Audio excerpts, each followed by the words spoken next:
This is the iGo Metro. It's kind of a commuting, city-based electric bike that is extremely feature-rich and incredibly well-priced. This thing's $16.99 with free shipping in Canada and maybe $100 shipping for the US.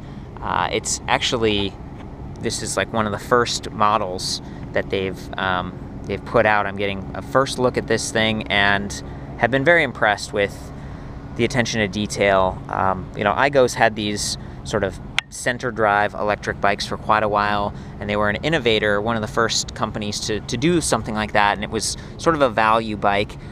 This is a lot more refined. They've really gone through and touched on all the different parts, including the battery and the motor and everything. And that's one of the first things you'll notice. This uses a geared hub motor in the rear as opposed to the center drive. And that does mean some of the trade-offs here are that it's a little bit more weight if you have to take the wheel off to service the rim or change a flat or something like that. But they've got it set up with a modular connector here, and these are actually clips, they aren't zip ties, so it's designed to be a lot easier to remove. And because this uses a cadence sensor down here, it's not as tricky. There's no torque sensor or anything back here. And actually the cadence sensor on this uses not 6 magnets, but 12 magnets. So it's fairly responsive, which I'll show later in the ride test. So let me just hit the rest of the bike specs here. Decent metal pedals, a little bit of a rubber here. Those can get a little slippery if it gets wet. Keep that in mind, but they are pretty stiff. A nice kickstand here, double-legged, keeps it really straight if you're loading it up. And these awesome racks. So we got a front rack and a rear rack. The front rack is bolted directly onto the frame, so you'll notice if I turn the wheel like this, it stays straight. And it says max 25 kilograms. It's about 50 pounds on the front and the same on the back. So that's quite a bit of cargo. And it looks beautiful. I love the paint job. It's kind of the dark browns, and this is the high step version. They have a low step version as well, and the frame is a little bit shorter. Of course, it's going to be easier to get on. One of the things I noticed when trying to get on this one, I tend to swing my leg over like this, and just be careful because you can bump the rack and kind of, hit your shin. It's not a lot of fun. The rack itself is quite awesome, though, I've got to say. With these sidebars that protect it if you've got panniers, they're not going to get into your spokes and your tire. It's got the bungee cords on it. It's got these mounting points on it. Solid. And it's got a light built right onto the back. Check that out. And on the front. And the front light is right here on the fork.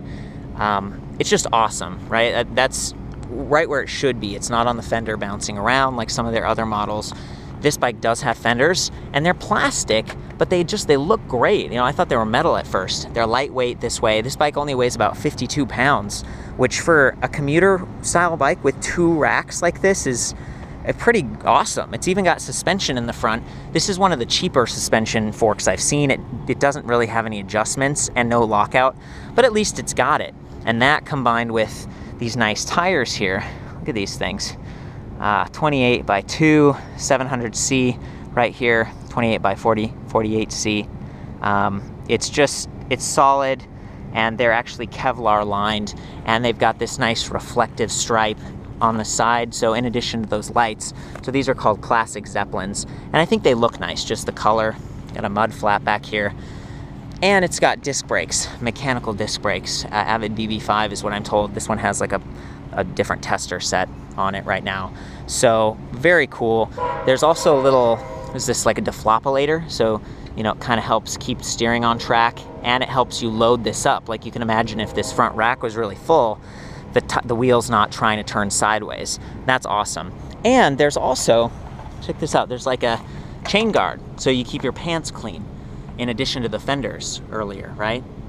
So it uses a Shimano Acera, kind of basic cassette back here, 7 speeds, grip shifter on the right, and look at these branded leather ergo grips with lockers on the end. Super cool, nice little bell, decent screen. We've got these brake levers that are sort of rubberized. All the cables are in this nice weave wrap.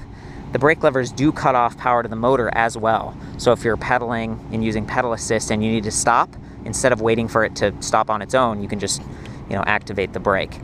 Excellent stuff. I really like it. I'm very impressed with this bike. It's, again, for like about 1,700 bucks. to have all of this. It kind of reminds me of like the Pedego City Commuter, and just a lot more affordable. The motor on this thing is a 500 watt geared rear hub motor, and that's pretty powerful. The battery, 36 volt, 10 amp hour. They've been talking about maybe like a 48 volt, but very, very good setup, you know, between the two of these things. Geared hub motors, you'll notice it's like fairly small. It's kind of out of the way. It's sort of hidden. If you put panniers or a bag on this, it'd be hard to tell this was even an electric bike at all, which is nice, you know, if you're in the city. It's relatively quiet, you know, once you get up to speed with that motor. And it freewheels completely without friction, so you can coast, you can pedal with this thing and not worry about getting dragged down, which I like. And of course the gears help it climb a little bit easier and keep it light at that 52 pounds. All the wires are integrated into the frame. Yeah, it's pretty sweet. For the type of bike it is, for getting around the city and for that price point, pretty excited about this. Also, the stem is adjustable. Make sure you keep this tight though, because if you go off a lot of curbs and stuff, it can start to loosen up and then get a little bit sloppy. So that's something I watch out for. Also, the rear rack right here, it's bolt-on, which just means, you know, keep your eye on that. If it starts to get a little bit loose, if you're carrying a lot of stuff, just make sure you tighten it up.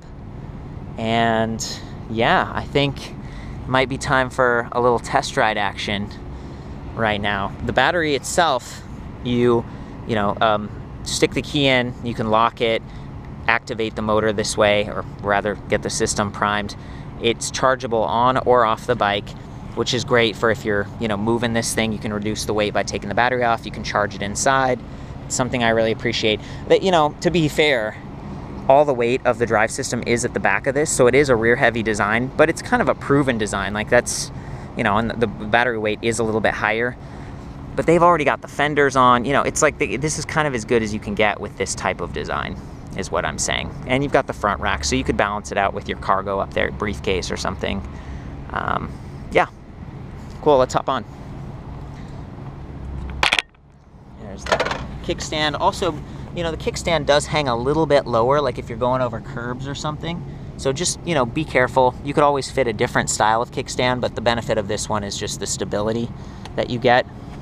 And there's those 6 magnets in there. Or I'm sorry, 12 magnets. Great. So, I'm gonna turn it on, press the power button, press it one more time, and that activates the lights, and it backlit. You've got battery indicator there. You've got your assist level. There are 6, and you can go to 0. I wish you could use the throttle in 0. It's like, you know, if I want nothing, I just turn the thing off. But I guess that's how they come programmed sometimes. I'm gonna take it up to, let's see, assist level 6, just to get the full effect. You got your speed, your distance, kind of all the standard stuff you'd expect.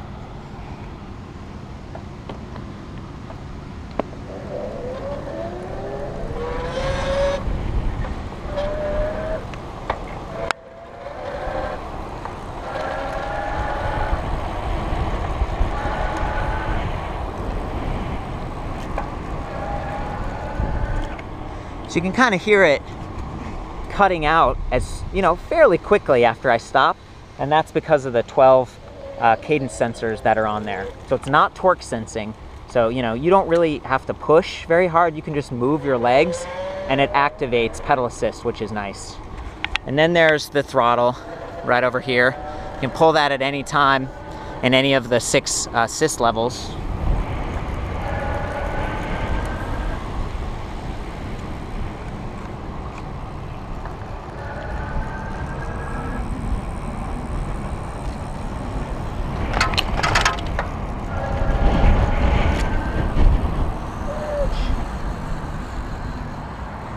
There we go. That's the iGo Metro high step version. For the full specs on this and the write-up, I'll see you back at ElectricBikeReview.com.